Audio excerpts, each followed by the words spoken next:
I mean, they've been trying to cancel me for about 15 years, and they've always failed. And often the people trying to cancel me have been other comedians writing for the posh papers, doing that thing they always say, he's punching down. Well, comedy should punch up. We only punch up. We punch up. Their idea of punching up, they have a go at Boris Johnson.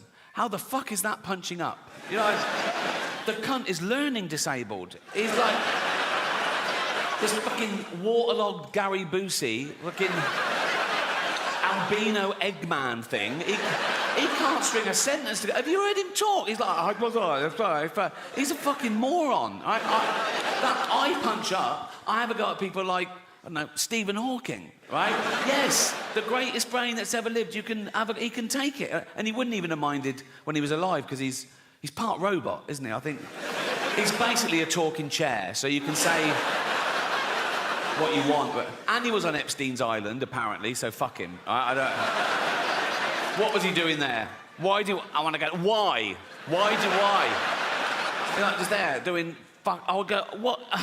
I know pedos who'd kill for a ticket to that. And he's just taking up a space. It's probably DEI or something. And they go, we need one. Like, I'll go, what are you doing here, Steve? He go, I'm thinking weird shit. Fuck off.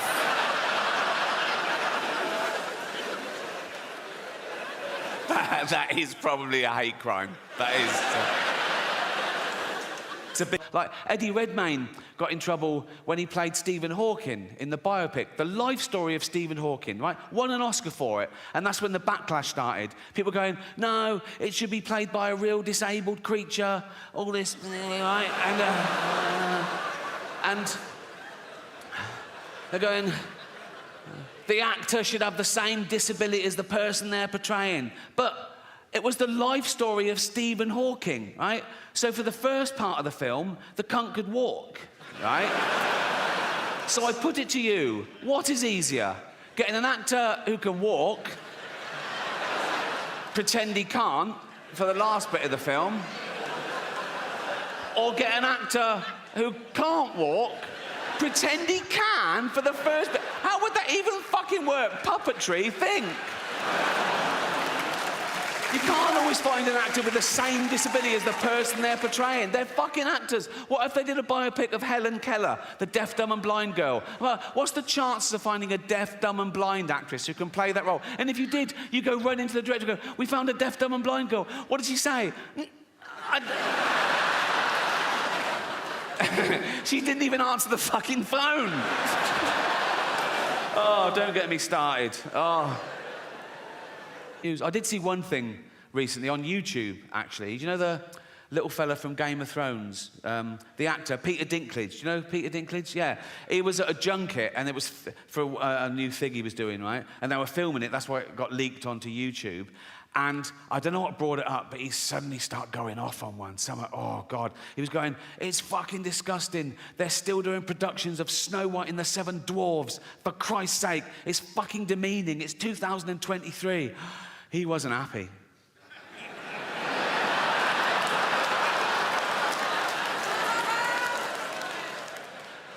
He was grumpy, wasn't he? He's got a point now, hasn't he? Obviously, he's got a point. But the thing is, it's all right for him, because he's a multi-millionaire Hollywood actor, and he's a great actor as well. He does Shakespeare and everything. A lot of dwarves in entertainment aren't that great. No, some of them are fucking... They're props, right? No, let's be... They're lucky to be fired from a fucking cannon, right? And so... dancing around Snow White for 3 weeks of the year, that is their, like, holy grail, and he's going to fuck it for them. If he takes that, what can they do? And he's not saying you should do Snow White and the Seven Dwarfs with normal... I've just, I said earlier, I've never had a joke stopped by the Golden Globes, and that is absolutely true, but I've just remembered a joke that I stopped myself, because I bottled it a bit, and I think I was being overcautious. I want to share it with you, right? So, I got the chance to introduce Jason Momoa. Do you know who Jason Momoa is? Yeah, right? So I thought the meta joke would be to show my hypocrisy and my cowardice. Like, I'm okay to slag off actors. Who's scared of actors? But when it comes to a big dude, right, I'm not so brave. So I was going to go, I've got nothing bad to say about our next presenter, because he's got a cock like a baby's arm, right? And I told my mate I was going to do that, and my mate went, do you think people think that's racist? I went, why is it racist? He went, well, because he's a person of colour. And I went, no, but it's nothing to do with that. It's to do with the fact that he's so big that he'd probably have a cock like a baby's arm, right? So I didn't do it. And I had a great follow-up as well. I'll tell you the whole thing. This is the whole thing. This is what I was going to do, right? Right. So I go out and go, I've got nothing bad to say about our next presenter because he's got a cock like a baby's arm. Unlike Peter Dinklage, who's got an arm like a baby's cock.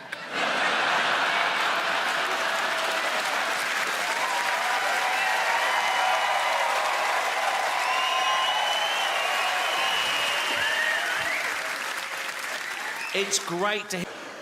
Oh, I miss the local pedo. Don't you? There was always one, wasn't there? Outside the school, you'd be with your mum and she'd go, look, there's a paedophile. Because he had the uniform of the pedo. You know what I mean? You could spot old bloke, bald on top, long down the sides, like that. And I'll go, that's a dirty pedo. Say hello, hello, hello, like that. Dirty, look, that's what a fucking pedo looks. Dirty fucking paedophile, right? That's what they look. If he touches you, we'll burn his house down. It was a good system, you know what I mean? But then Michael Jackson comes along and he breaks the mould, doesn't he? Because he's not an ugly bloke outside the school. I'm not saying Michael Jackson definitely was a paedophile. No one knows, only Michael and all those people he paid off. All I'm saying is that kids loved Michael. Kids loved Michael just to look at him, like a little Disney cartoon, wasn't he? And then his voice, hello, you know, that... Oh, Michael Jackson got up to any kid he wanted. Probably not like that, didn't he? Probably like that. That's another thing. Kids would go, there's Michael Jackson, but he's going away from us. He wasn't. He was going towards them. But people don't care, because he's so good. Right? He's so good. He's so popular as well. I think if he'd have lived to stand trial, he'd have beaten the rap, because everyone loves him. And he'd be so vulnerable in court as well, wouldn't he? He'd be there like that. And the judge would go, Michael, did you fiddle all those kids? And he'd go, hee hee. Judge would go, cased it, get out of here, you scam, go on. Of the Golden Globes, right? And, thank you.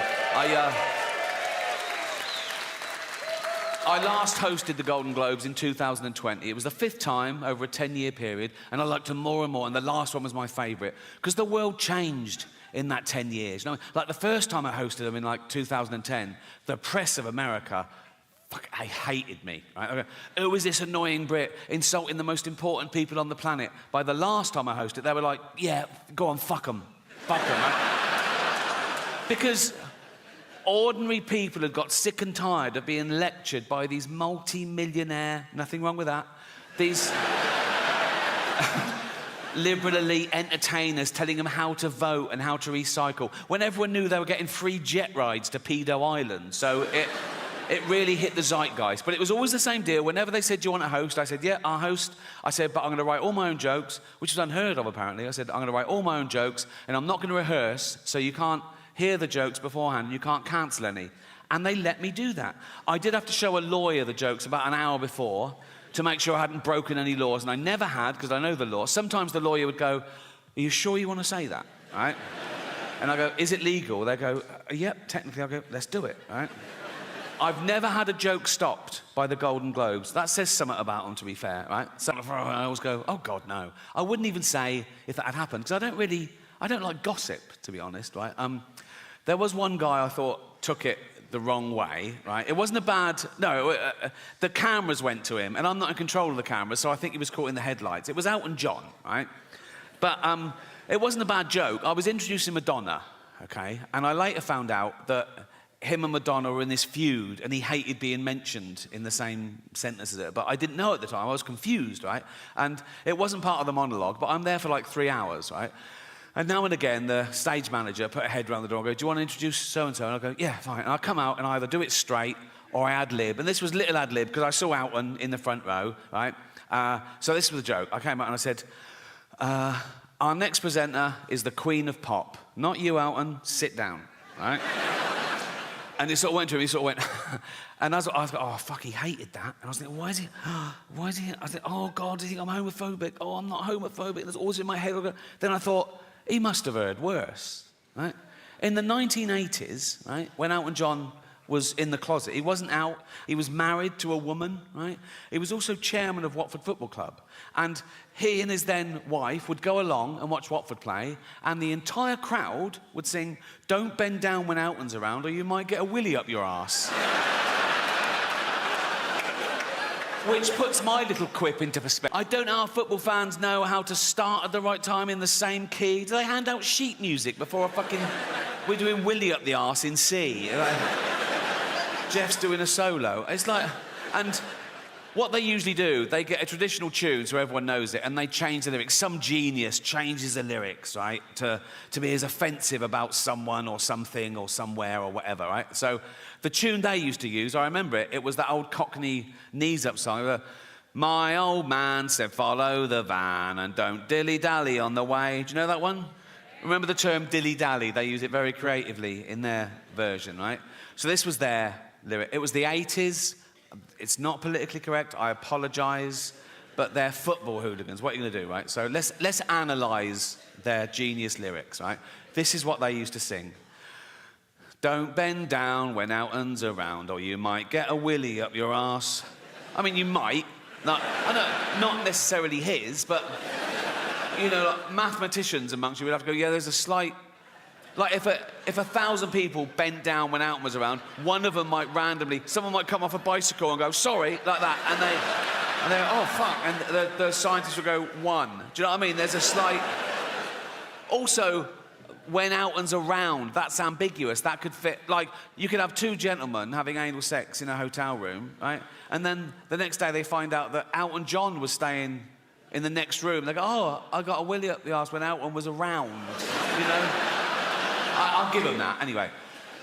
Don't bend down when Elton's around, or you might get a willy up your arse.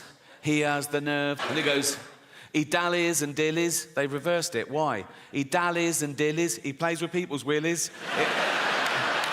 Again, I don't know what play with means in this context. It could be like, wow. It could be anything, couldn't it? Wow. I thought you were going to suck it. No.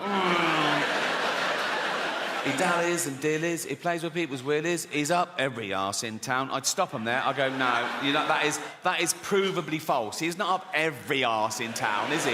We can prove that. Right, take a small town, take Watford, 120,000 people. He is not up 120,000 arses, is it? I mean, half of them are women, so 60,000 tops, right? And I don't think he's been up 60,000. And if he has, good luck to him, but that's not my point. This is my point, right?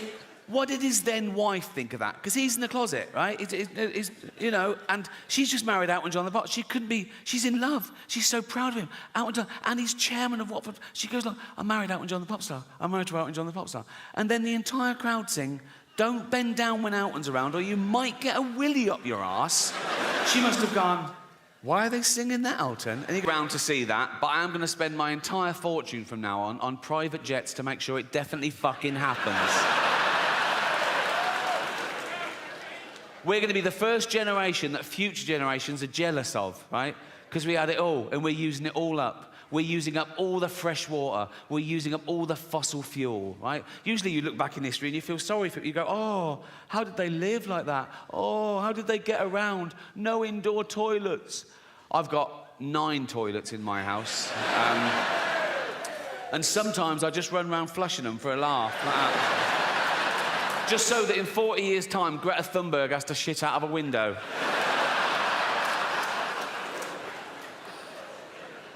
I've got 28 radiators. I always have them on full. Then I put the aircon on full, and it sort of settles at about... I should do political stuff now I'm woke, but I don't like it when a comedian just spouts his own political views and it relies on the audience agreeing with him to get a round of applause. I think that loses something comedically. I want everyone to like my jokes, whatever your political persuasion. A joke shouldn't have a political wing, you know. I'm political in my private life, like everyone, you know. Like, I'm sometimes incensed by the inequalities in our society. We're in the 7th richest economy in the world, right? And there's homelessness. There's 250,000 homeless people in Britain. Now, I wish there were no homeless people, because they're fucking horrible. Isn't they? You know, oh. Oh, yeah, right next to the fucking cash point, you cheeky cunt.